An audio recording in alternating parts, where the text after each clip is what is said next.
ಇಲ್ಲಿ ಎಲ್ಲರೂ ನಿಂತಿರೋದು ಒಂದು ಶಾಪ್ ಹತ್ರನೋ ಅಥವಾ ಯಾವುದೋ ಒಂದು ಮ್ಯೂಸಿಯಂ ಹತ್ರನೋ ಅಲ್ಲ. ಇಲ್ಲಿ ನಾನು ಬಂದಿರೋದು ಬನ್ನೇರುಘಟ್ಟ ಝೂಗೆ. ಒಳಗಡೆ ಹೋದರೆ ಟೈಗರ್, ಲಯನ್, ಎಲಿಫೆಂಟ್ ಎಲ್ಲನೂ ಕ್ಲೋಸ್ ಆಗಿ ನೋಡ್ಬೋದು ಅಂತ ಬಂದಿದ್ದೀನಿ. ನಾವು ಬಂದಿರೋದು 4 ಜನ. ಸೊ ಹಾಗಾಗಿ ಜೀಪ್ ಸಫಾರಿ ತುಂಬಾ ಕಾಸ್ಟ್ಲಿ ಇತ್ತು. ಹಾಗಾಗಿ ಬಸ್ಗೆ ನಾವು ಟಿಕೆಟ್ ತೊಗೊಂಡ್ವಿ. Welcome to Bangalore stories. ನೋಡು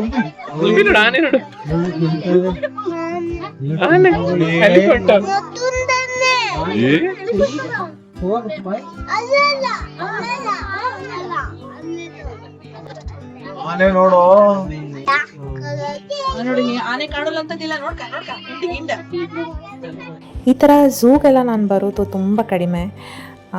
ಈ ಥರ ಝೂಗೆಲ್ಲ ಬಂದಾಗ ನನಗೆ ಯಾವಾಗಲೂ ಬರೋದು ಒಂದು ಕ್ವಶನು, ಈ ಆ್ಯನಿಮಲ್ಸ್ನ ನೋಡಿ ಫೋಟೋ ತೆಗೆದುಕೊಂಡು ವಾವ್ ಅಂತ ನಾವು ಹೋಗ್ಬಿಡ್ತೀವಿ. ಆದರೆ ಈ ಆ್ಯನಿಮಲ್ನ ಒಂದು ದಿನ ಹೇಗಿರುತ್ತೆ, ಅದಕ್ಕೆ ಫುಡ್ ಯಾರು ಪ್ರಿಪೇರ್ ಮಾಡ್ತಾರೆ, ಅಕಸ್ಮಾತ್ ಏನಾದರೂ ಸಿಕ್ಕಾಗ್ಬಿಟ್ರೆ ಯಾರು ನೋಡ್ಕೋತಾರೆ?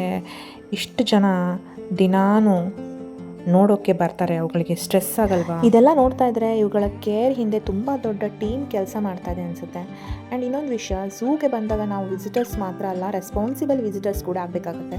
ಯಾಕೆಂದರೆ ಇದು ನಮ್ಮ ಎಂಟರ್ಟೈನ್ಮೆಂಟ್ ಸ್ಪೇಸ್ ಆಗಿರ್ಬೋದು, ಆದರೆ ಆ್ಯನಿಮಲ್ಸ್ಗೆ ಇದು ಅವರ ಲಿವಿಂಗ್ ಸ್ಪೇಸ್ ಆಗಿರುತ್ತೆ.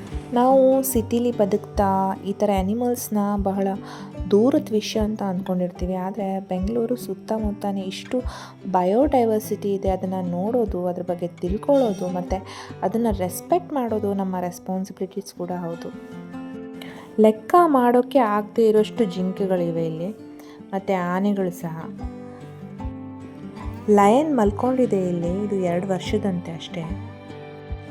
ಇನ್ನೊಂದು ಹೆಣ್ಣು ಸಿಂಹ ನೋಡಿ ಅಲ್ಲಿ ಕೂತ್ಕೊಂಡಿದೆ, ಇದು ಕೂಡ 2-3 ವರ್ಷದಷ್ಟೇ ಅಂತೆ.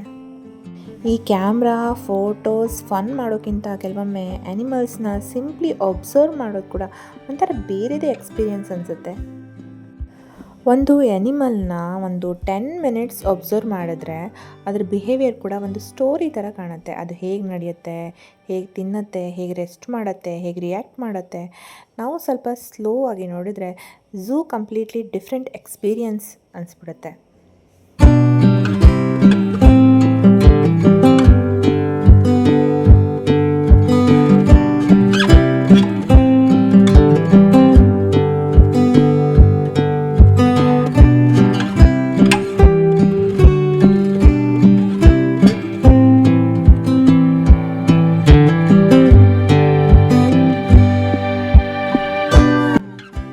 ಇದು ಬ್ಯಾಂಗ್ಳೂರ್ ಸ್ಟೋರೀಸ್. ಬೆಂಗಳೂರನ್ನು ನೋಡೋದು ಮಾತ್ರ ಅಲ್ಲ, ಬೆಂಗಳೂರನ್ನ ಅರ್ಥ ಮಾಡಿಕೊಳ್ಳೋ ಒಂದು ಜರ್ನಿ.